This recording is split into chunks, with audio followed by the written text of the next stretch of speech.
नमस्कार किसान साथियों, मैं आपका दोस्त सतेंद्र चौधरी, आस ऑर्गेनिक का फाउंडर। किसान भाइयों, मैं लगभग पिछले 14 साल से जैविक खेती करता आ रहा हूँ।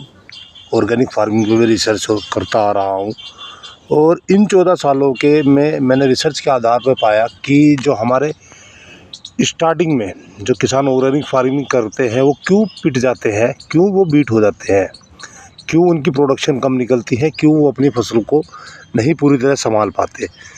तो इसका छोटा सा एक जो मैं कहना चाहूँगा इस बारे में, वो है सिर्फ जानकारी का अभाव। जैविक खेती और रासायनिक खेती में ज़मीन आसमान का अंतर है किसान भाइयों। रासायनिक खेती में सब कुछ बाज़ार में उपलब्ध है। आप कोई सा भी कीट मारना हो, आप केमिकल लाइए, स्प्रे कर दीजिए। कोई चीज़ फंगस ख़त्म करनी हो, फंगिसाइड लाइए, स्प्रे कर दीजिए, ठीक है। डाई यूरिया आप लगाइए, एमएसपी एसएसपी लगाइए, इजी ग्रोथ कर जाते हैं।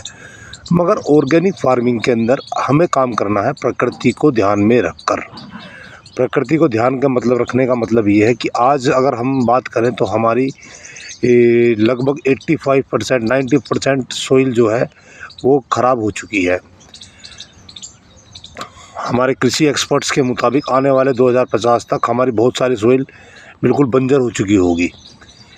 तो इस कंडीशन में हमें अपने आप को बदलना है, अपने आप को नए बदलाव के लिए तैयार करना है।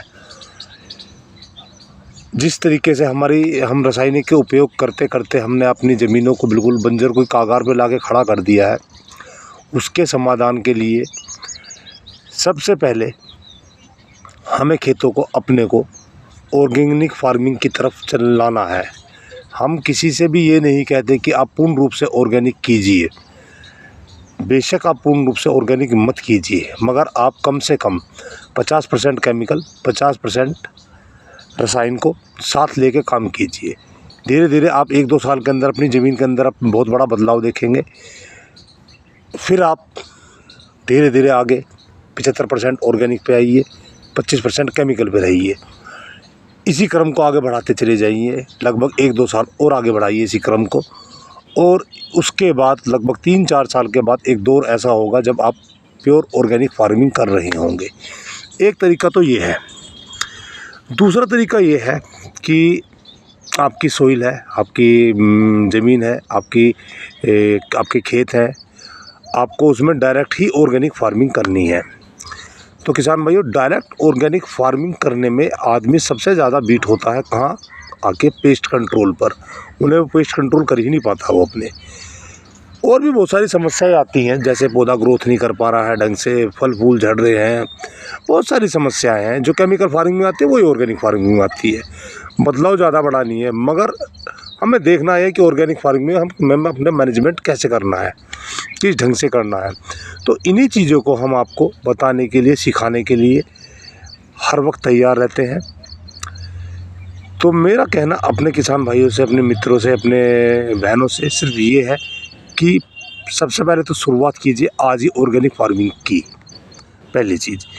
दूसरी चीज़, किसी भी स्टेप में फर्स्ट स्टेप से लेके और आखिर तक समय समय पर हम आपको गाइडेंस भी करेंगे, हम आपको दवाइयाँ भी प्रोवाइड करवाएंगे, मुहैया करवाएंगे, आपके फील्ड की भी जांच करेंगे, सब कुछ करेंगे आपके साथ मिलके उस फार्मिंग को करेंगे हम।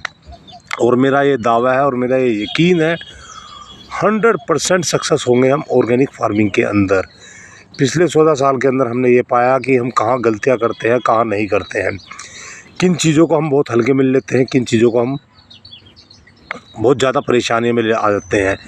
तो इन सब चीज़ों के आधार पे हमें ये पता है कि हम किस तरीके से अपनी ऑर्गेनिक फार्मिंग की जाए। तो मेरा सभी किसान भाइयों से कहना है, सभी मेरे बहनों से कहना है कि आप ऑर्गेनिक फार्मिंग शुरू कीजिए, आज ही कीजिए।